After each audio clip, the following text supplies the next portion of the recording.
الرجیم بسم اللہ الرحمن الرحیم وقد نزل علیکم فی الکتاب ان اذا سمعتم آیات اللہ یکفر بها ویستہزأ بها فلا تقعدوا معهم حتى يخوضوا في حدیث غیرہ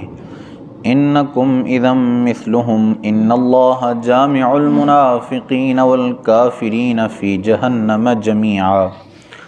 الذين يتربصون بكم فإن كان لكم فتح من الله قالوا ألم نكن معكم وإن كان للكافرين نصيب قالوا ألم نستحوذ عليكم ونمنعكم من المؤمنين فالله يحكم بينكم يوم القيامة ولن يجعل الله للكافرين على المؤمنين سبيلا ان المنافقین یخادعون اللہ وهو خادعهم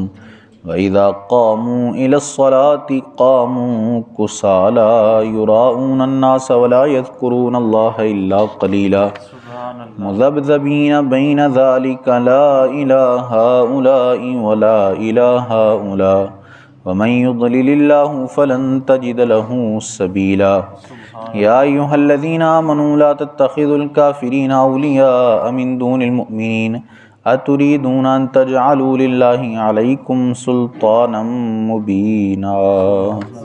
صدق اللہ مولانا العظیم الصلاة والسلام علیکہ یا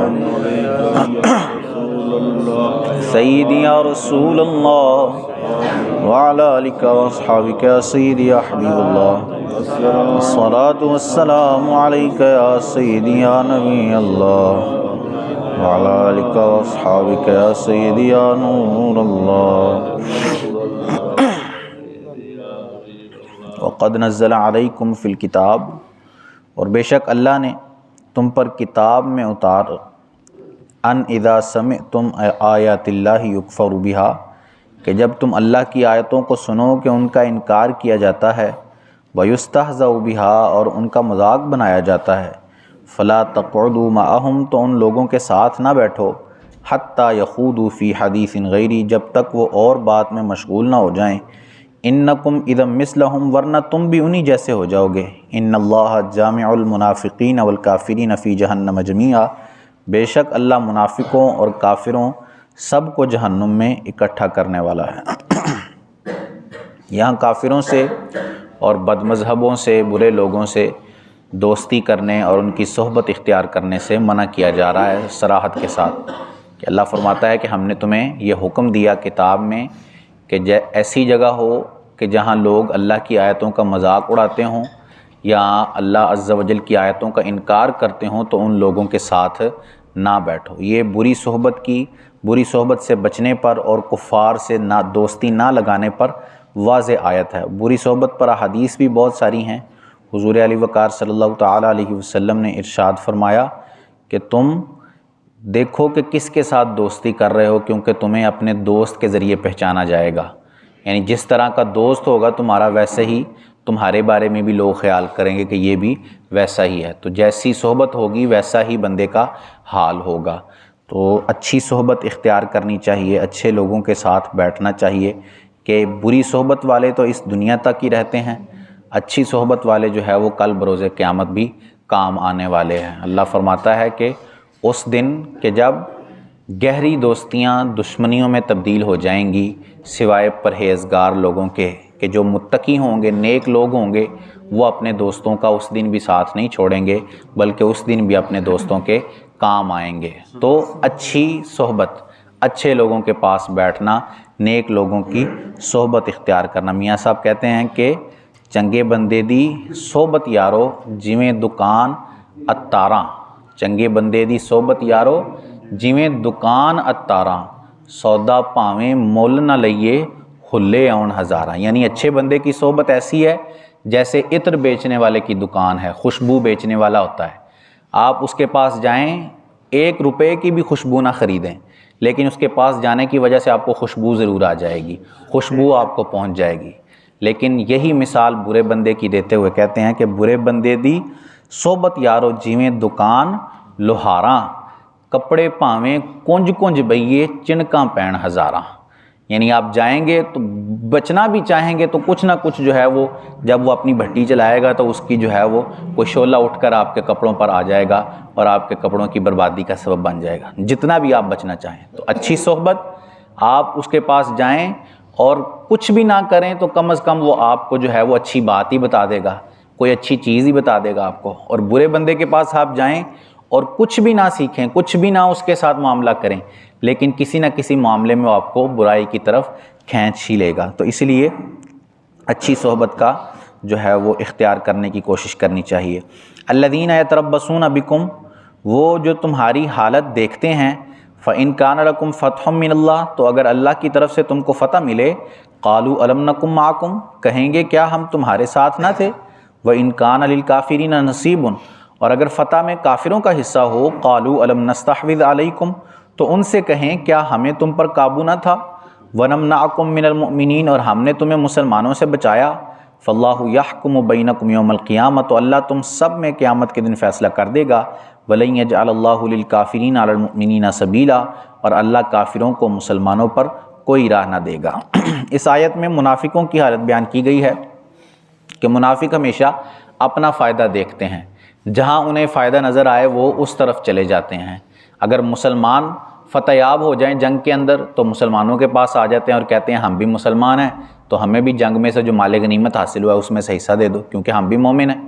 اور اگر مسلمانوں کو شکست ہو جائے کسی وجہ سے اور کافر فتح پا جائیں تو کافروں کے پاس جا کر کہتے ہیں کہ ہم نے تمہارا ساتھ دیا مسلمانوں کے خلاف، ہم نے جو ہے وہ مسلمانوں سے تم کو بچا کر رکھا، تو اب ہمیں جو ہے وہ اپنی فتح میں شریک کرو اور ہمیں اس میں سے حصہ عطا کرو۔ تو اسی کا تذکرہ اس آیت میں اللہ نے فرمایا کہ یہ بس اپنے جو ہے وہ نفع کی طرف دیکھتے ہیں، ان کے پاس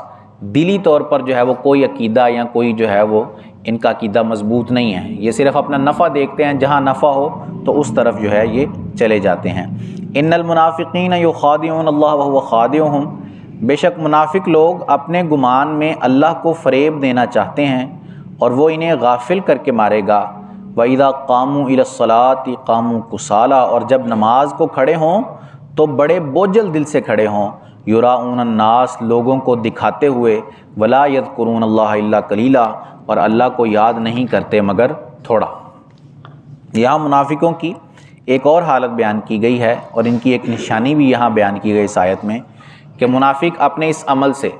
یعنی اپنے آپ کو ظاہری طور پر مسلمان دکھا کر گویا کہ یہ سمجھتے ہیں کہ ہم اللہ کو معاذ اللہ فریب دینا چاہتے ہیں، اللہ کو فریب دے رہے ہیں، اللہ کو دھوکہ دے رہے ہیں، حالانکہ ایسا ممکن ہی نہیں ہے۔ وہ تو ہر ایک کی دلی حالت سے واقف ہے اور اسے پتہ ہے کہ کون کتنے پانی میں ہے، تو اس کو تو کوئی دھوکہ دے نہیں سکتا۔ تو اللہ عز و جل فرماتا ہے کہ یہ منافق اللہ کو دھوکہ دینا چاہتے ہیں اور اللہ ان لوگوں کو غافل کر کے مارے گا۔ اور ان کی نشانی یہاں بیان کی کہ جب نماز کے لیے کھڑے ہوتے ہیں تو بوجھل انداز سے کھڑے ہوتے ہیں۔ یہ منافقوں کا طریقہ ہے کہ بوجھل انداز سے کھڑے ہونا اور لوگوں کے دکھاوے کے لیے کھڑے ہونا۔ جب مسجد میں آئیں تو پوری 17 رکعتیں عشاء کی نماز پڑھیں، لیکن جب گھر میں پڑھنے کی کوئی حاجت پڑ جائے تو صرف 4 فرض اور 3 وتر پر ہی کفایت کر جائیں۔ یہ ہے منافقت کی علامت۔ جب دوسروں کے سامنے آئیں تو 2 رکعت پڑھنے میں 6 منٹ لگا دیں، لیکن جب گھر پڑھنے لگیں گے تو 1.5 منٹ میں ہی 2 رکعت پوری کر دیں گے۔ یہ ہے منافقت کی علامت کہ لوگوں کے سامنے بڑھا چڑھا کر عمل کرنا۔ یہ منافقوں کی نشانی یہاں بیان کی گئی ہے کہ نماز کے لیے کھڑے ہوتے ہیں تو بوجھل انداز سے، اور یراؤون الناس، لوگوں کے سامنے دکھاوا کرتے ہیں، دکھاوے کے لیے کھڑے ہوتے ہیں کہ لوگ ہمیں جو ہے وہ بڑا جو ہے متقی پرہیزگار سمجھیں اور نمازی سمجھے کہ ہم بڑی جو ہے وہ اللہ عز و جل کی عبادت کرتے ہیں۔ تو اللہ نے ان کا شروع میں بیان فرما دیا کہ یہ دھوکہ نہیں دے سکتے اللہ کو، بلکہ اللہ انہیں غافل کر کے مارے گا کہ یہ جب نماز کے لیے کھڑے ہوں تو بوجھل انداز سے کھڑے ہوں۔ اس میں ہمیں بھی اپنی حالت پر غور کرنی چاہیے کہ ہم جو ہے وہ کس انداز، کیونکہ ہر ایک یہ دلی حالت ہے، چونکہ دل کا بوجھل ہونا یہ دلی حالت ہے۔ ظاہری طور پر کوئی دوسرا کسی پر فتویٰ نہیں لگا سکتا کہ یہ بندہ جو ہے وہ دکھاوا کر رہا ہے یا یہ بندہ منافقت کے ساتھ نماز پڑھ رہا ہے۔ یہ اپنی دلی حالت ہے اور اس پر خود ہی بندے کو غور کرنا ہے، اس کو خود دیکھنا ہے کہ وہ کس حالت سے نماز پڑھتا ہے۔ کیا جب نماز پڑھنے کے لیے آتا ہے تو اس کو مزہ آتا ہے نماز پڑھتے کھڑا ہو، یا صرف ذہن میں یہ ہوتا ہے کہ یار ابھی جو ہے وہ 5-7 منٹ میں فرض پڑھے جائیں اور میں جو ہے وہ گھر کی طرف نکل جاؤں۔ آپ دیکھیں گے کہ یہی حالت ہوتی ہے لوگوں کی کہ جو ہی فرضوں کی سلام پھر جاتی ہے تو فوراً جو ہے وہ لوگ پیچھے بھاگنے کی کوشش کرتے ہیں۔ جمعے میں آپ کے سامنے ہی حالت ہوتی ہے، سلام پھیرتے ہیں اور پیچھے جو ہے وہ لوگ بھاگنے کی کوشش کرتے ہیں، یہ بھی نہیں دیکھتے کہ پیچھے لوگ کوئی نہ کوئی طریقہ اختیار کرتے ہیں کہ ابھی یہاں سے نکل جائیں۔ جیسے شاید کوئی قید میں رکھا گیا تھا کہ اب جو ہے وہ اعلان کر دیا گیا کہ سب قیدی آزاد ہیں، تو فوراً بھاگنے کی کوشش کرتے ہیں کیونکہ دوبارہ سے قید بند کر دی جائے گی۔ اس طرح کی حالت ہو چکی ہے ہماری، تو ہمیں غور کرنا چاہیے اپنی حالت کے بارے میں۔ ہمیں تو جو ہے وہ نماز یہ اللہ عز و جل سے قرب کا ذریعہ ہے۔ بندہ سجدے میں جتنا اپنے رب کے قریب ہوتا ہے اور کسی جگہ اپنے رب کے قریب نہیں ہوتا۔ سجدے میں جب جاتا ہے تو اس وقت بندے کو رب کا قرب حاصل ہوتا ہے،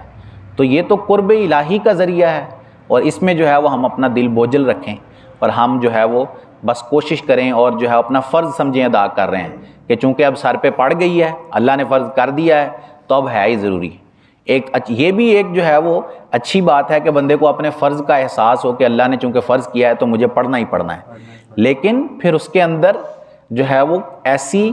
اس طریقے سے پڑھے کہ بندے کا جو ہے وہ دل مطمئن ہو جائے۔ جبرائیل امین حضور کی بارگاہ میں آئے، یہ بڑی طویل حدیث ہے، اس میں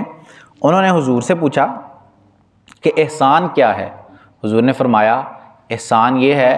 کہ تم جب عبادت کرو تو یہ خیال کرو کہ تم اللہ کو دیکھ رہے ہو۔ تو حضور نے فرمایا اگر ایسی حالت نہ ہو، اس مرتبے تک تم نہیں پہنچے، حالانکہ اس مرتبے تک پہنچ جاتے ہیں اللہ کے نیک بندے، تو حضور نے فرمایا کہ اگر ایسی حالت نہیں ہے، تم نہیں پہنچ سکتے اس مرتبے تک، تو کم از کم اس طرح عبادت کرو کہ اللہ تمہیں دیکھ رہا ہے، تم نہیں اس کو دیکھ رہے لیکن وہ تو تمہیں دیکھ ہی رہا ہے، اس کو تو تمہاری حالت کا پتہ ہی ہے کہ تم کس حالت میں جو ہے وہ اس کے سامنے جھک رہے ہو، تو اس انداز سے عبادت کرو تاکہ اس کو راضی کر سکو۔ مذبذبین بین ذالک لا الہ ہؤلاء ولا الہ ہؤلاء، بیچ میں ڈگمگا رہے ہیں، نہ ادھر کے نہ ادھر کے، ومن یضلل اللہ فلن تجد لہ سبیلا، اور جسے اللہ گمراہ کرے تو اس کے لیے کوئی راہ نہ پائے گا۔ یہ منافقوں کا ہی بیان ہے کہ یہ نہ اسلام کی طرف ہیں پورے کے پورے، واضح طور پر مسلمان نہیں ہیں، اور نہ ہی یہ کھلے طور پر جو ہے وہ کافر ہیں، کیونکہ کافروں کے پاس جب جاتے ہیں تو ان کو کہتے ہیں ہم کافر ہیں، اور مسلمانوں کے پاس جب آتے ہیں تو ان کو کہتے ہیں کہ ہم مسلمان ہیں۔ تو اللہ فرما رہا ہے کہ یہ بیچ میں ڈگمگا رہے ہیں، ان کی کوئی اصلی حالت نہیں ہے، نہ اسلام ان کی اصلی حالت ہے اور نہ ہی جو ہے وہ کفر ان کی اصلی حالت ہے۔ یا ایھا الذین آمنوا لا تتخذوا الکافرین اولیاء من دون المؤمنین، اے ایمان والو کافروں کو دوست نہ بناؤ مسلمانوں کے سوا، اتریدون ان تجعلوا للہ علیکم سلطانا مبینا، کیا یہ چاہتے ہو کہ اپنے اوپر اللہ کے لیے صریح حجت قائم کر لو؟ یعنی یہاں بھی جو ہے وہ مسلمانوں کو کافروں کی دوستی سے بچنے کا منع کیا جا رہا ہے، کیونکہ جب بندہ ایسے لوگوں کے ساتھ دوستی لگائے گا تو بندے کے اپنے ایمان کے ضائع ہو جانے کا خطرہ ہے۔ مختلف قسم کے وہ اعتراضات کریں گے، ممکن ہے کہ کوئی اعتراض بندے کے ذہن میں ایسا بیٹھ جائے کہ وہ اس کے ایمان کو ہی لے کر چلا جائے۔ تو جب تک بندے کو اتنا علم نہ ہو تب تک ایسے لوگوں کی صحبت میں بیٹھنا ہی نہیں چاہیے، اعتراض سنے ہی نہ، اپنے عقیدے اپنے اسلام پر ایسا پختہ ہو کہ اس کو دوسرے کی بات سنائی ہی نہ دے، کیونکہ اس کے پاس تو اتنا علم ہی نہیں ہے کہ وہ اس کے اعتراض کا جواب دے سکے۔ اس نے کوئی ایسا اعتراض کر دیا کہ اس کے دل میں بیٹھ گیا اور یہ جواب ہی نہیں لے سکا کسی سے، تو پھر اس کا اپنا ایمان بھی ضائع ہو جائے گا، تو اس کے کوئی فائدہ نہیں حاصل ہوگا جب اس کا ایمان ضائع ہو جائے گا۔ ان المنافقین فی الدرک الاسفل، بے شک منافق دوزخ کے سب سے نچلے طبقے میں ہیں، ولن تجد لہم نصیرا، اور تو ہرگز ان کا کوئی مددگار نہیں پائے گا۔ یہاں یہ بیان کیا جا رہا ہے کہ منافقوں کی سزا کافروں سے بھی بڑی ہے۔ کافر تو جو ہے چونکہ کھلے کافر ہیں، واضح طور پر سامنے اپنا دکھاتے ہیں کہ انہوں نے اللہ کا اور حضور کا انکار کیا ہوا ہے، لیکن منافقوں کی سزا اس لیے زیادہ ہے کیونکہ یہ چھپا کر رکھتے ہیں، اللہ عز و جل کا مذاق اڑاتے ہیں معاذ اللہ اپنے انداز میں، تو اس لیے فرمایا کہ یہ جہنم کے سب سے نچلے طبقے میں ہوں گے۔ ہاں الا الذین تابوا، مگر وہ جو توبہ کر لیں، واصلحوا اور اچھے اعمال کریں، واعتصموا باللہ اور اللہ کی رسی مضبوطی سے تھام لیں، واخلصوا دینہم للہ اور اپنا دین خالص اللہ کے لیے کر لیں، فاولئک مع المؤمنین تو یہ مسلمانوں کے ساتھ ہوں گے، وسوف یؤتی اللہ المؤمنین اجرا عظیما اور ان قریب اللہ مسلمانوں کو بڑا ثواب دے گا۔ ما یفعل اللہ بعذابکم، اور اللہ تمہیں عذاب دے کر کیا کرے گا، ان شکرتم و آمنتم، اگر تم حق مانو اور ایمان لاؤ، وکان اللہ شاکرا علیما اور اللہ صلہ دینے والا جاننے والا ہے۔ یہاں منافقوں کا ہی ذکر ہے کہ اگر وہ توبہ کر لیں اپنے نفاق سے اور اپنے گناہوں سے باز آ جائیں تو اللہ عز و جل ضرور ان کے گناہوں کو معاف فرمائے گا اور انہیں بھی مسلمانوں کے ساتھ جنت میں داخل فرمائے گا۔ اور آخری آیت کیا ہی بہترین ہے کہ اللہ نے فرمایا کہ اللہ تمہیں عذاب دے کر کیا کرے گا؟ اس کو عذاب دینے کا معاذ اللہ کوئی شوق تھوڑی ہے، وہ تمہیں عذاب دے کر کیا کرے گا؟ اگر تم شکر کرو اس کا، اگر تم اس کا حق مانو جو اس نے تم پر عنایات کی ہیں، ان کا شکر ادا کرو، وہ آمن تم اور ایمان لے آؤ، تو اسے کیا حاجت آن پڑی ہے کہ تمہیں عذاب دے اور تمہیں جو ہے وہ جہنم کے اندر ڈال دے؟ کیونکہ اگر تم اس کا شکر ادا کرو گے تو اللہ اس شکر کا بدلہ ضرور تمہیں عطا فرمائے گا، اور اللہ صلہ دینے والا جاننے والا ہے۔ آج الحمدللہ ہمارے 5 سپارے مکمل ہو گئے ہیں۔ اللہ عز و جل سے دعا ہے کہ ہمیں اسی طرح استقامت کے ساتھ چلنے کی توفیق عطا فرمائے تاکہ ہم مکمل قرآن پاک تفسیر کے ساتھ سن سکیں۔ آمین بجاہ خاتم النبی صلی اللہ علیہ وسلم۔ اللہم صلی علی سیدنا و مولانا محمد معدن الجود والکرم وآلہ وبارک وسلم۔ مالک کریم عز و جل نماز فجر ادا کرنا، درس کرنا، سننا اپنی بارگاہ میں قبول فرما، غلطیاں کوتاہیاں اپنے فضل و کرم سے معاف فرما، ہم سب کی، ہمارے ماں باپ کی اور رسول کریم صلی اللہ علیہ وسلم کی ساری امت کی بخشش فرما، ہم سب کو خلوص و استقامت کے ساتھ 5 وقت باجماعت نماز پڑھنے کی توفیق عطا فرما، نیکیاں کرنے، گناہوں سے بچنے کی توفیق عطا فرما۔ مالک کریم ہم سب کا خاتمہ بالایمان فرما، ہم سب پر اپنی نظر رحمت فرما۔ سبحان ربک رب العزت عما یصفون وسلام علی المرسلین والحمد للہ رب العالمین، وصلی اللہ تعالی علی رسولہ خیر خلقہ محمد وعلی آلہ واصحابہ اجمعین برحمتک یا ارحم الراحمین۔